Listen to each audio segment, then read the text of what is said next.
Friends, good morning. स्वागत है आपका हमारे यूट्यूब चैनल में। और आज हम प्रश्न वाली 1.2 का चौथा, पांचवा और छठा सवाल करेंगे। इससे पहले कल हमने प्रश्न वाली 1.2 के फर्स्ट, सेकंड और थर्ड सवाल पूरे किए हैं, जो आप इस वीडियो की डिस्क्रिप्शन में जाकर देख सकते हैं। अब हम देखते हैं चौथा सवाल क्या कह रहा।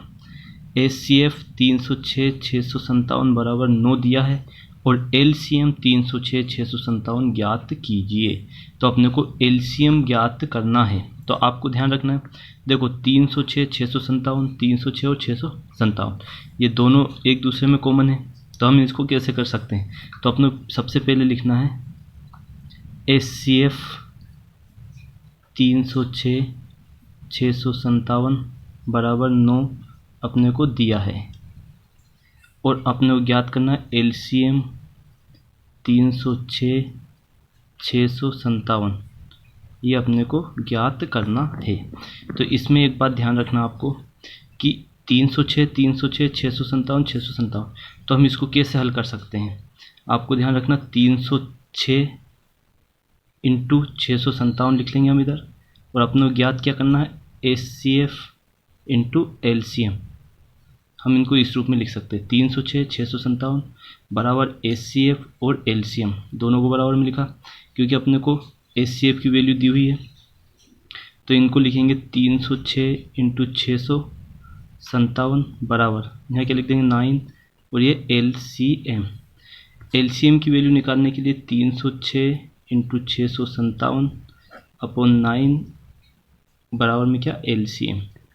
इससे जब हम इसको डिवाइड करेंगे तो ये कितनी बार जाएगा, 9 तिया 27, 3 बचे 9 चौको 36, कितनी बार 34 बार। और इन दोनों का जब हम आपस में इंटू करेंगे तो जो LCM की वैल्यू आएगी, इसका आप गुना करके देखना, जो LCM की वैल्यू आएगी वो आ जाएगी 22,338। यही अपना क्या आ जाएगा आंसर। इतना इंपॉर्टेंट सवाल नहीं है, लेकिन फिर भी करके देखा हमने। इसी प्रकार से अब हम देखेंगे अगला पाँचवा सवाल। पाँचवा सवाल देखेंगे, इसमें लिख दिया है जांच कीजिए कि क्या किसी प्राकृत संख्या n के लिए संख्या 6n अंक 0 पर समाप्त होती है। जो 6n दिया है, क्या वहाँ अंक 0 पर समाप्त होता है? 0 पर समाप्त होता है। तो ये ध्यान रखना है कि 6n अंक 0 पर समाप्त होता है। तो 0 पर समाप्त, जैसे कि उदाहरण के लिए 5 इंटू 4 का हमने गुना किया तो 5 चौको 20, तो जो लास्ट वाली संख्या है ये 0 पे समाप्त हो रही है। इसी प्रकार से 6 इंटू 6 लिखेंगे, 6 6 कितना हो जाएगा 36, यह क्या 0 पे समाप्त हो रही? नहीं हो रही। तो इसी प्रकार से अपने को हल करना है। तो प्राकृत संख्या दी है उसमें, तो आपको पता होना चाहिए प्राकृत संख्या क्या होती है। तो प्राकृत संख्या क्या होती है? 1 2 3 4 5, 1 2 3 4 5 6, इसी प्रकार से मतलब 1 से स्टार्ट होकर जो अनंत तक चलती है वो प्राकृत संख्या कहलाती है। पूर्ण संख्या जिसमें 0 शामिल हो जाता है, भाज्य, अभाज्य, सम, विषम, ये सभी संख्याएं, इनका भी हमने एक पार्ट बनाया है जो आप हमारे चैनल के में जाकर देख सकते हैं। अब देखो, पहले लिखा 1, तो हम ये प्राकृत संख्या n बराबर अपने मानी हुई मतलब संख्या है 1 2 3 4 5, तो हम 6n जो दिया है, तो n के स्थान पे पहले हम 1 रखेंगे तो 6 ही आएगा। 6 के ऊपर यदि हम 2 रखेंगे तो कितना आ रहा है? 6 इंटू 6 कितना आ रहा है? 36 आ रहा है। इसी प्रकार से 6 के ऊपर 3 रखेंगे तो 6 इंटू 6 इंटू 6 कितना हो जाएगा? 216 आ जाएगा। 6 के ऊपर हम 4 रखेंगे तो 6 इंटू 6 इंटू 6 इंटू 6, तो कितना आ जाएगा? 1296। इसी प्रकार यदि आप 6 के ऊपर 5 रखोगे, 6 के ऊपर 6 रखोगे, तो क्या लास्ट वाली जो संख्या वो 0 आएगी क्या? ये वाली, तो ये संख्या 0 नहीं आ रही है। अतः हम इसमें लिखेंगे अंत में कि अतः 6n अंक 0 पर समाप्त नहीं हो सकती। यही अपना आंसर रहेगा। इसी प्रकार से देखेंगे हम छठा सवाल। व्याख्या कीजिए कि 7 इंटू 11 इंटू 13 प्लस 13 और 7 into 6 into 5 into 4 into 3 into 2 into 1 plus 5 भाज्य संख्या क्यों है? ये अपने को पता करना है। तो देखो सवाल में क्या दिया है, अपने को सवाल में जो संख्याएं दी हुई है वो दी हुई है 7 × 11 × 13 + 13, ये दी हुई संख्या। और एक संख्या कौन सी दी है?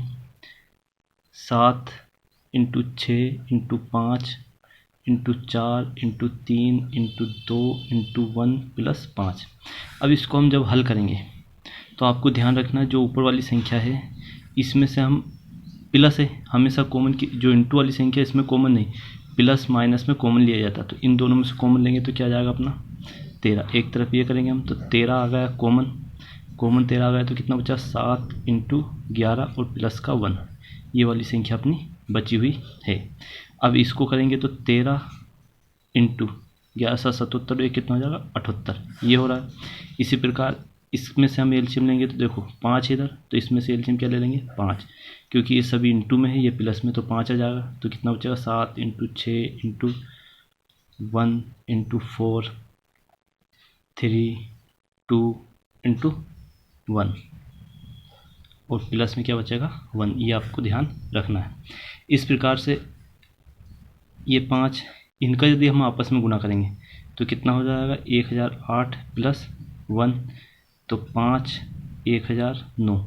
अब देखो इसमें पूछा है उन्होंने कि ये भाज्य संख्या है क्यों, क्योंकि देखो 78 है, 78 को यदि हम 78 का एलसीएम लेंगे, 78 का यदि हम एलसीएम लेंगे 78, तो कितने बजे आ गए 39, फिर 2 से 3 से देंगे, 3 एकम 3, 3 × 9, 13 एकम 13, तो इसका एलसीएम जा रहा है। और क्योंकि इन दोनों का यदि आपस में हम गुना करेंगे तो जो संख्या आएगी वो ऐसी आएगी कि जिसमें इकाई का अंक क्या रहेगा, मतलब पूरी तरह से विभाजित हो जाएगी, ऐसी संख्या आएगी। ये भी इसी प्रकार संख्या आएगी, तो इसलिए ये क्या रहेगी भाज्य संख्या है। इसका और इन दोनों का आपस में गुना करोगे तो संख्या ऐसी बन के आएगी कि जो एक भाज्य संख्या है, यही अपना आंसर रहेगा।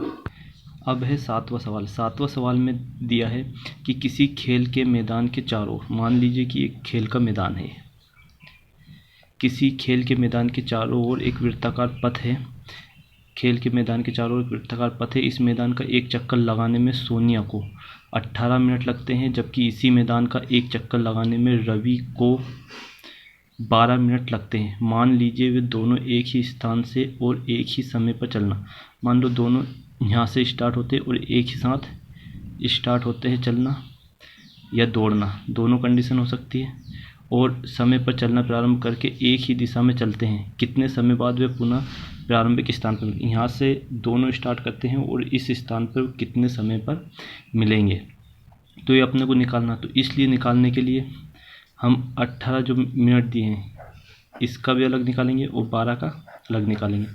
अब 2 से इसको करेंगे दुनम 18, 3 से क्या 3 एकम 3, 2 से इसको 3 और 3 एकम 3। अब देखो 18 बराबर कितने गुणनखंड बने इसके 2 × 3 × 3, 12 के कितने गुणनखंड बने 2 × 2 × 3। तो इन दोनों को कितना समय लगेगा, तो जो समय लगेगा कितने मिनट लगेंगे, तो समय 2 × 2 × 3 × 3। देखो ये दोनों में है तो 1 2 लिखेंगे, 1 2 ये 1 3 ये 1 3, तो कितना हो जाएगा 3 3 9 9 2 18 18 2 36 मिनट। तो इन दोनों को प्रारंभिक स्थान पर वापस मिलने में 36 मिनट लगेंगे। यही क्या रहेगा अपना आंसर रहेगा। यदि आपको वीडियो पसंद आया हो तो लाइक और कमेंट्स का जरूर बताइए और अपने दोस्तों के साथ शेयर करें। जय हिंद जय भारत।